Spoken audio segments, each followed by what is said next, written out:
Good evening friends, Manoj Kumar आपका स्वागत करता हूं सार्थक कोचिंग एकेडमी के यूट्यूब चैनल पर। दोस्तों, हम प्रीवियस वीडियो में जो टॉपिक पढ़ रहे थे वो था हमारा परम्यूटेशन एंड कॉम्बिनेशन, और इस टॉपिक से मोस्टली एग्जाम्स में क्वेश्चन पूछा जाता है। आज देखिए दोस्तों, हमने फर्स्ट वीडियो में बिल्कुल बेसिक फैक्टोरियल पढ़ लिया था कि परम्यूटेशन में फैक्टोरियल्स का यूज कैसे होगा, फैक्टोरियल्स का मतलब क्या है, फैक्टोरियल्स को कैसे सोल्व किया जाता है, ये सारी चीजें हम लोग पढ़ चुके हैं। आज हम दोस्तों हमारा टॉपिक स्टार्ट करते हैं। टॉपिक का नाम है हमारा परम्यूटेशन एंड कॉम्बिनेशन। तो चलिए दोस्तों स्टार्ट करते हैं परम्यूटेशन कॉम्बिनेशन।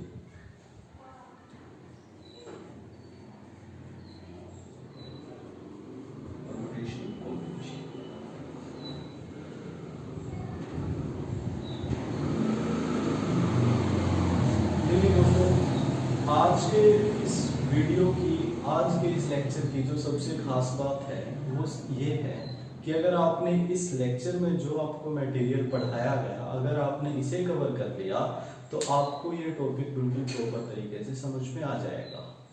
हम दोस्तों आज इस टॉपिक के वो कंसेप्ट पढ़ने वाले हैं जिनसे आपका सोचने का तरीका बदल जाएगा चीजों को।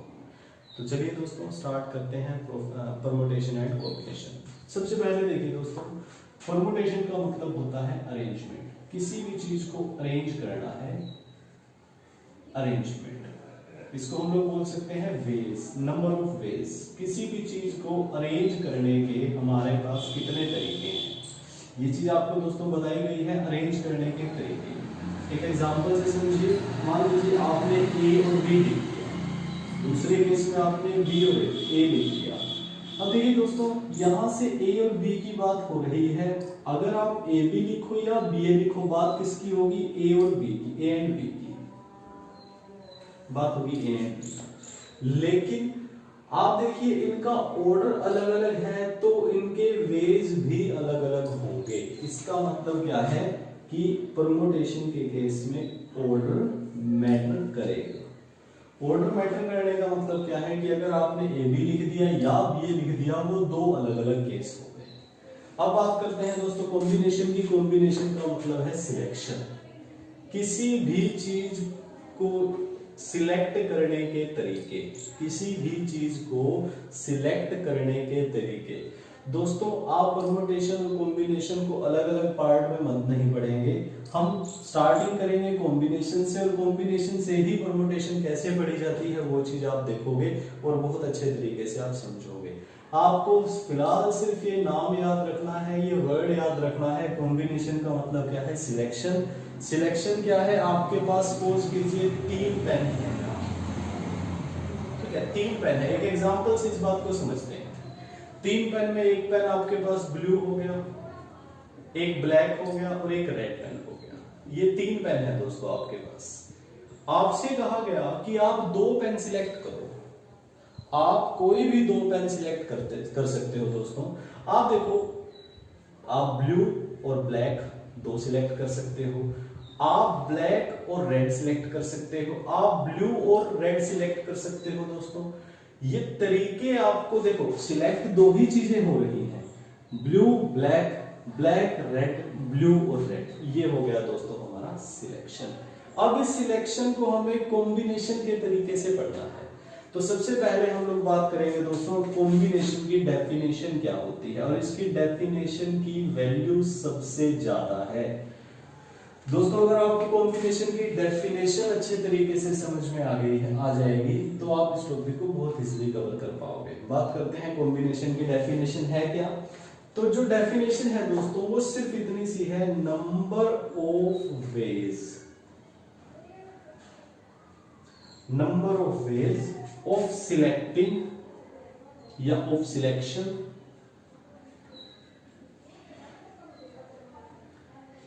A objects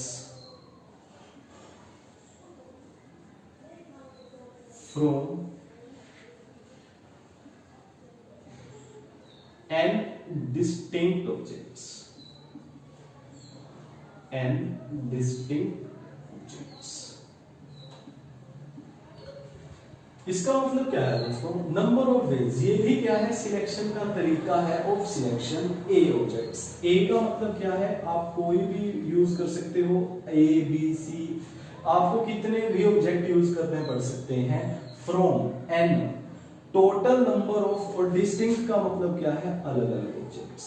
आपको अलग अलग ऑब्जेक्ट्स में से कुछ एक ऑब्जेक्ट सिलेक्ट करने हैं। कैसे, देखिए दोस्तों इस एग्जांपल से समझो।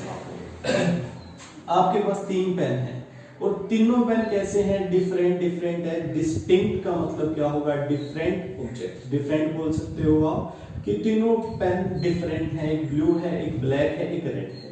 अब देखिए दोस्तों, अगर ये डिस्टिंक्ट वर्ड यूज ना करो तो वो सेम भी हो सकते हैं। आप एक बात सोचो, आपके पास 3 पेन है, ब्लू एंड रेड। मैंने बोला 2 पेन सिलेक्ट करो, मैंने बोला आप 2 पेन सिलेक्ट करो, तो 2 पेन सिलेक्ट करने के लिए क्या होंगे, तो आप देखो तो दोनों पेन आप ब्लू भी सिलेक्ट कर सकते हो, ब्लू और रेड भी कर सकते हो। अब एक बात समझना दोस्तों, मैंने बोला आपने ब्लू सिलेक्ट कर लिया, ठीक है जी, मैंने बोल दिया कि आपने ब्लू और रेड सिलेक्ट कर लिया, फिर तीसरे केस में मैंने बोला कि आपने ब्लू और रेड सिलेक्ट कर लिया। अब एक बात बताओ, ये दूसरा और तीसरा केस, सेकंड और थर्ड केस में आपको क्या पता कि कौन से वाले ब्लू का यूज हो रहा है। तो यहाँ पे क्या है, डिस्टिंक्ट वर्ड होने का मतलब है कि ये तीनों चीजें डिफरेंट हैं, स्पेशली ये वाला केस। ऐसे केस भी दोस्तों आपके पास आएंगे जब ये तीन में से 2 इक्वल हो गए, सेम हो गए। वो चीजें दोस्तों हम आने वाली डेफिनेशंस में, आने वाले टॉपिक में पढ़ने वाले हैं। अब देखिए दोस्तों, फिलहाल आपको इसकी डेफिनेशन याद करनी है, डेफिनेशन समझनी है। डेफिनेशन है क्या, नंबर ऑफ वेज, तरीके सिलेक्शन के of a different objects from n distinct objects। आप दोस्तों n, आप यहां पे क्या कीजिए, a की जगह r ही लिख लीजिए ताकि हम फॉर्मूले में r का यूज करेंगे और आप कंफ्यूज ना हो जाए। Number of ways of selection r objects from n distinct objects। ठीक है दोस्तों, इस चीज को आप ऐसे समझ सकते हो, एग्जांपल दिया गया है दोस्तों, आप इसके लिए फॉर्मूला यूज करते हैं NCR। n का मतलब क्या है, total number of distinct objects. ध्यान से देखिएगा दोस्तों इस डेफिनेशन को, n क्या है, total number of distinct objects, and r क्या है, हमें कितने सिलेक्ट करने हैं। तो इसके लिए दोस्तों जो हमारे पास फॉर्मूला होता है, फॉर्मूला क्या होता है, n फैक्टोरियल बाय में r factorial into n minus r factorial.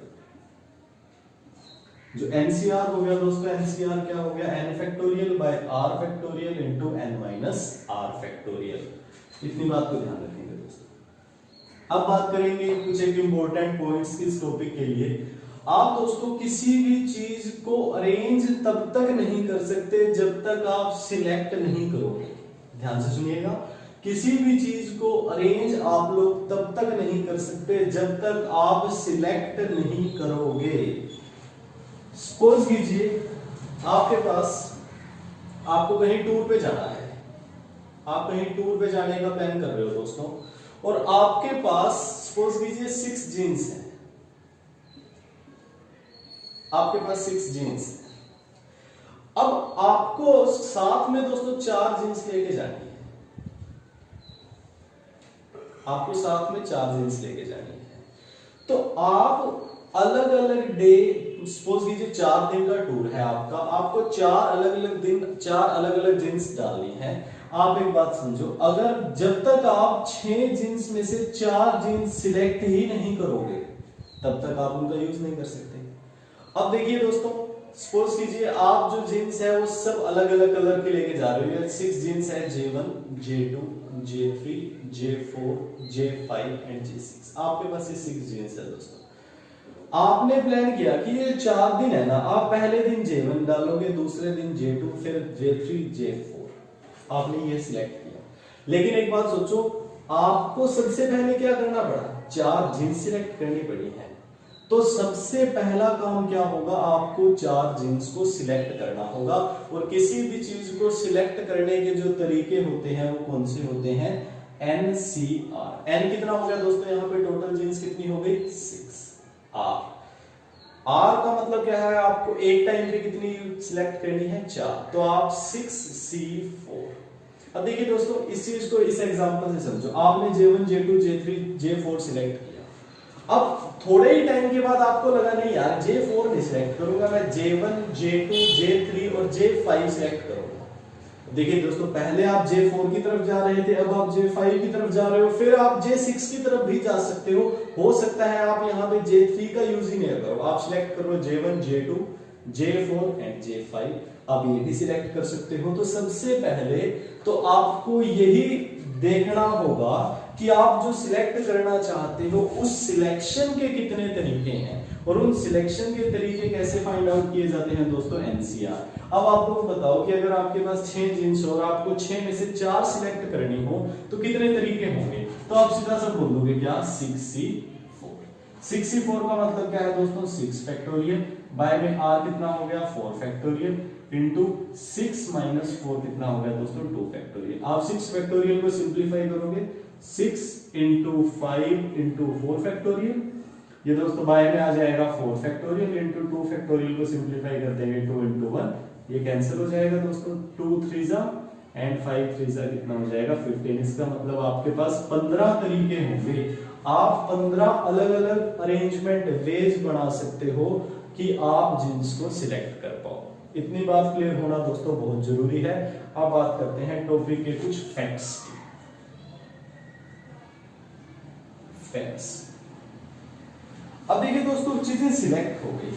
अब आपकी जींस की बात करेंगे। देखिए आपने 4 जींस सिलेक्ट कर, आपके पास 6 जींस थी, आपने फाइनली बोल दिया कि मैं अब 4 जींस साथ लेके जाऊंगा, और वो 4 जींस कौन सी होंगी, J1 J3 J4 and J6, ये 4 जींस आप लोग साथ लेके जाने वाले हो। अब दोस्तों आपका 4 दिन का टूर है, आपने क्या किया, ये 4 जींस साथ रखी, वहां पे आप इनको किस वे में, किस ऑर्डर में पहनने वाले हो वो भी डिफरेंट हो सकता है। कैसे, आप पहले दिन J1 डाल रहे हो, दूसरे दिन J3, फिर J6, देन J4, फिर आपने सोचा नहीं यार ऐसे नहीं, J1 J6 J3 J4, तो ये भी आप ऑर्डर अलग अलग तरीके से यूज कर सकते हो। तो अब आपको जब सिलेक्शन हो जाएगी दोस्तों, तो आपको सिंपल सा एक काम करना है। क्या करना है, सिलेक्शन के कितने वेज हुए दोस्तों, 15 मल्टीप्लाई, आपके पास कितनी जींस हैं, 4, तो आप यूज कर सकते हो 4 फैक्टोरियल। तो ये बन जाएगा दोस्तों आपके number of permutation, number of ways of selecting and wearing 4 jeans out of 6। बात करते हैं दोस्तों इसके फैक्ट्स की। सबसे पहला और सबसे इंपॉर्टेंट फैक्ट इसका क्या है, आपके पास एनसीआर है। एनसीआर, अगर आप इस एनसीआर को इस आर फैक्टोरियल से मल्टीप्लाई कर देते हो दोस्तों, अगर आपने एनसीआर को आर फैक्टोरियल से मल्टीप्लाई कर दिया तो आपके पास आ जाएगा एनपी, आपके पास आ जाएगा एनपीआर। ये जो फैक्ट्स लिखे जा रहे हैं दोस्तों, ये वो फैक्ट्स हैं जो आपके कैलकुलेशन में भी काम आएंगे, जिनका रिजल्ट, जिनका यूज करके आप डायरेक्ट क्वेश्चंस को सोल्व कर सकते हो। तो सबसे पहला फैक्ट मैंने क्या लिखा, NCR into R factorial is equal to क्या हो गया, एनपीआर। दूसरे फैक्ट की बात करेंगे दोस्तों, दूसरा फैक्ट हो गया हमारे पास NCN minus R is equal to क्या हो जाएगा, NCR. NCN minus R is equal to क्या हो जाएगा, NCR। एक बात समझना, सपोज कीजिए n की वैल्यू 10 है यहाँ पे, और मैंने आपको बोला r की वैल्यू 5, r की वैल्यू 6 होगी। आप एक बात समझो, आप इसे कैसे सिंपलीफाई कर सकते हो, 10c n minus r, 10 minus 6 कितना हो जाएगा दोस्तों, 4 इज इक्वल टू 10c कितना हो गया, r की वैल्यू क्या हो गई, 6। तो आप इन दोनों को हमेशा इक्वली बोल सकते हैं। इक्वली कैसे बोला जाएगा, आप सिंपलीफाई कीजिए, 10c4 का मतलब क्या है, 10 factorial by 4 factorial into 10 minus 4 कितना हो गया, 6 फैक्टोरियल। आप 10c6 को सिंपलीफाई करेंगे, 10 फैक्टोरियल बाय में आ जाएगा 6 फैक्टोरियल और इनटू 10 माइनस 6 कितना हो जाएगा, 4 फैक्टोरियल। देखिए दोनों इक्वल हैं, तो इसका मतलब ये रिजल्ट हमारा क्लियर है। तो ये बात ध्यान रखिएगा, NCN minus R is equal to NCR। बात करेंगे दोस्तों इसके मोस्ट इंपोर्टेंट रिजल्ट की। मोस्ट इंपोर्टेंट रिजल्ट क्या है, जिसके ऊपर बहुत बार आपको डायरेक्ट क्वेश्चन मिलता है, वो रिजल्ट है दोस्तों, सपोज कीजिए आपके पास NCA is equal to NCBR। NCA is equal to NCB आ जाता है, तो आप लोग इतनी बात समझ पाओगे कि ये सिर्फ उस केस में पॉसिबल है जहां पे A plus B is equal to कितना होगा, n होगा। जहां पे A प्लस बी बराबर कितना होगा, n होगा। अगर दोनों R जो आपके पास R होंगे, यहाँ पे A और B है, अगर इन दोनों का जोड़ n के बराबर हो जाता है तो ये रिजल्ट आपका यूज होगा, और सबसे ज्यादा बार यूज होने वाला रिजल्ट है। इसको आप लोग सिंपलीफाई देख सकते हो कैसे, मैंने बोल दिया NC6 is equal to NC9। आप मेरे को बताओ n कितना होगा, n की वैल्यू क्या होगी। तो आप देखो दोस्तों, ये इक्वल तब होंगे जब इन दोनों का जोड़ n के बराबर होगा। तो 9 प्लस 6 15, इसका मतलब n की जगह पे कितना लिख सकते हो आप, 15 लिख सकते हो। तो आप लोग बता सकते हो n इज इक्वल टू 15 होगा। ये है दोस्तों हमारा कॉम्बिनेशन और परमुटेशन का बेसिक, जहां से हमें चीजों को समझना है। अब बात करते हैं दोस्तों इन्हें कैसे इंप्लीमेंट करना है क्वेश्चन।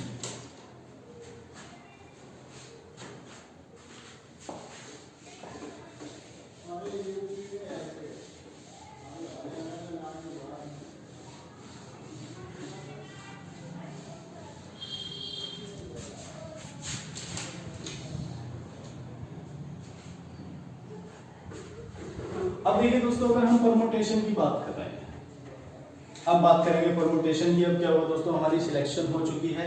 सिलेक्शन के बाद हमें उन्हें अरेंज करना है। सिलेक्शन के बाद हम उन्हें अरेंज करने वाले हैं। देखिए एक एग्जांपल से समझते हैं दोस्तों।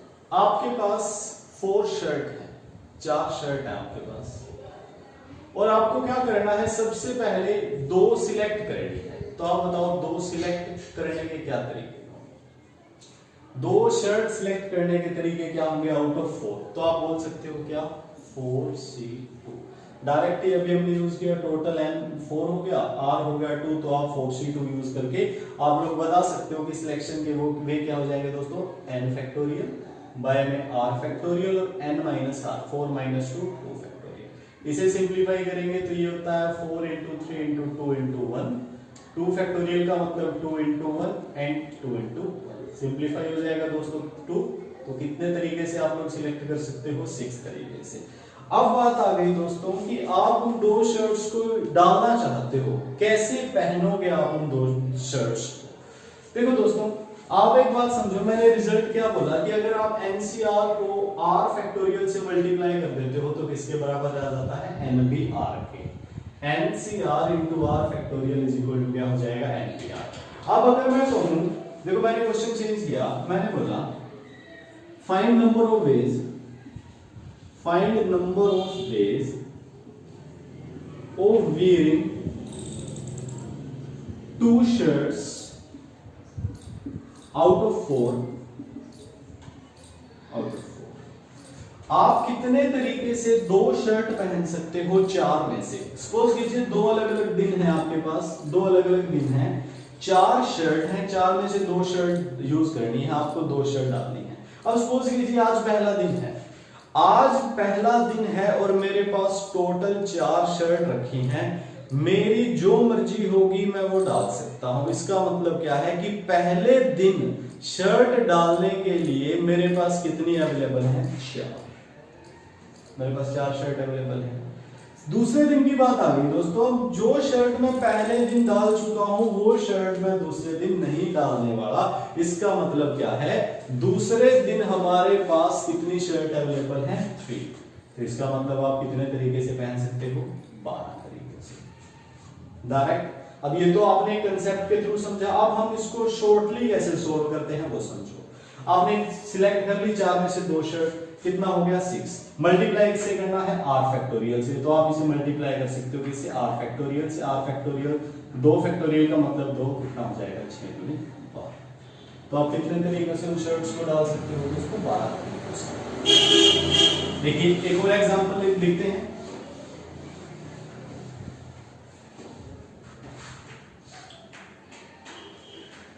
आपके पास 10 कॉपी हैं, आपको 4 सिलेक्ट करनी है, आपको 4 का यूज करना है दोस्तों, डायरेक्ट सी बात। आप 4 सिलेक्ट करके दिखाओ पहले। तो 4 सिलेक्ट करना है, क्या हो जाएगा, 10C। सिलेक्ट करने के लिए तो आपने डायरेक्ट 10C4 का यूज कर लिया, इनटू मल्टीप्लाई करेंगे दोस्तों किसके साथ, आर के साथ। आर कितना है 4, तो आपने मल्टीप्लाई कर दिया किसके साथ 4 फैक्टोरियल्स के साथ, आप इसको यूज कर सकते हैं। अब इसके क्वेश्चंस आप लोगों से कैसे पूछे जाते हैं दोस्तों, अब उस चीज को समझना वेरी इंपॉर्टेंट पॉइंट बता रहा हूं। अब इस टाइम आप एक बात समझो कि आपके पास क्वेश्चन कैसे आते हैं एग्जाम्स में। आपके पास क्वेश्चन आएंगे कि आपके पास 1 2 3 4 लिखा हुआ है, आपके पास 1 2 3 4 है और आपको क्या करना है 4 डिजिट नंबर बनाना है, 4 डिजिट नंबर बनाना है दोस्तों, ठीक है। आपको 4 डिजिट का एक नंबर बनाना है। कितने नंबर ऐसे बनाए जा सकते हैं जहां पे 4 की 4 डिजिट क्या हो डिफरेंट। इसका मतलब क्या है कि आपको जो डिजिट एक बार आपने यूज कर ली वो डिजिट आप लोग दोबारा यूज नहीं कर सकते, वही डिस्टिंक्ट का केस। आप एक बात समझ के चलो, आपको 4 डिजिट का नंबर बनाना है, टोटल डिजिट भी कितनी है 4। आप देखो मैंने 4 ब्लैंक लिए, हमें ये 4 डिजिट है हमारे। जब आप इस प्लेस को फिल करोगे तो आपके पास टोटल डिजिट कितनी है 4। अब मैंने बोला कि आपको हर एक डिजिट डिफरेंट यूज करनी है। इसका मतलब क्या है कि जिस डिजिट का आप लोग यूज कर चुके हो वो डिजिट आप दोबारा यूज नहीं करने वाले। यहां इस प्लेस को फिल करने के लिए आपके पास कितने डिजिट्स थे 4। नेक्स्ट केस में जब आप आओगे नेक्स्ट डिजिट की तरफ आओगे, सपोज कीजिए आपने कोई भी एक डिजिट यूज कर लिया यहां पे, आप दोबारा उस डिजिट का यूज नहीं कर पाओगे, तो अब आपके पास डिजिट कितनी बची 3। जब आप नेक्स्ट पे आओगे तो आप 2 का यूज कर चुके हो, आपके पास कितने केस बचे 2। जब आप लास्ट पे आओगे तब तक 2 भी यूज हो चुका होगा, 3 भी यूज हो चुका होगा, आपके पास एक सिंगल डिजिट बचने वाला है। तो आप यहां से कैलकुलेट कीजिए 4 3 12 12 24। इसका मतलब 24 ऐसे वर्ड ऐसे नंबर बनाए जा सकते हैं जिनमें हम 4 डिजिट का यूज करने वाले हैं। एक और एग्जांपल से समझो इस चीज को। मैंने बोला हमारे पास 6 डिजिट्स या हमारे पास 6 अल्फाबेट है, 6 अल्फाबेट्स, अल्फाबेट्स ABC, कोई भी 6 अल्फाबेट्स दे सकता है। सपोज कीजिए आपको बोल दिया गया ABCDEF, ये 6 अल्फाबेट्स हैं आपके पास। आपको क्या करना है, आपको एक वर्ड बनाने हैं। आपको आप क्वेश्चन आएगा how many words of 6 alphabets, आप कितने ऐसे वर्ड बना सकते हो जो 6 अल्फाबेट से बने हो विद ईच डिफरेंट अल्फाबेट। इसका मतलब क्या है कि आपको 6 डिजिट का यूज, 6 अल्फाबेट का यूज करते हुए ऐसे वर्ड बनाने हैं जिनमें 6 अल्फाबेट्स का यूज हो, और सबसे बड़ी बात क्या है विद ईच डिफरेंट अल्फाबेट। इसका मतलब क्या है, हर एक अल्फाबेट डिफरेंट होना चाहिए। आप एक बात समझ के चलो 1 2 3 4 5 6, ये हो गया दोस्तों। आपको 6 अल्फाबेट्स का यूज करके वर्ड बनाने हैं। आप एक बात सोचो, जब आप इस फर्स्ट प्लेस को फिल करोगे आपके पास कितने अल्फाबेट अवेलेबल है 6। आपने 6 में से कोई भी एक यूज कर लिया तो नेक्स्ट के लिए आपके पास कितने बचे 5, देन 4 3 2 1। ये तो हो गया दोस्तों। आप इसे सिंपलीफाई कर लो, अगर 6 फैक्टोरियल की वैल्यू कितनी होती है 720। अब आप इस चीज को डायरेक्ट यूज कैसे करने वाले हो, इस एग्जांपल में आओ। आप एक बात सोचो, आपको कितने अल्फाबेट्स गिवन थे 6 अल्फाबेट्स गिवन थे हमें, और हमें हर एक अल्फाबेट का यूज करना है, अलग अलग यूज करना है। तो आप डायरेक्ट लिख सकते हो कितना 6 फैक्टोरियल, और आप लोग जानते हो 6 फैक्टोरियल की वैल्यू क्या है 720। इसी तरह यहां जब आपके पास 4 अल्फाबेट थे तो आप डायरेक्ट लिख सकते हो 4 factorial and 4 factorial is equal to 24। इसका मतलब है दोस्तों आप किसी भी चीज को डायरेक्ट सिंपलीफाई कर सकते हो। सिर्फ ये जो कंसेप्ट आपको अब तक बताया गया, इन कंसेप्ट्स को आपको पढ़ना है। इन जो एग्जांपल्स दिए गए उन एग्जांपल्स को एक बार देखिए, ठीक है दोस्तों। ये था हमारा आज का टॉपिक, सेकंड पार्ट। और इस टॉपिक को, इस पार्ट को कवर करने के बाद आप काफी सारी चीजों को सिंपलीफाई कर पाओगे।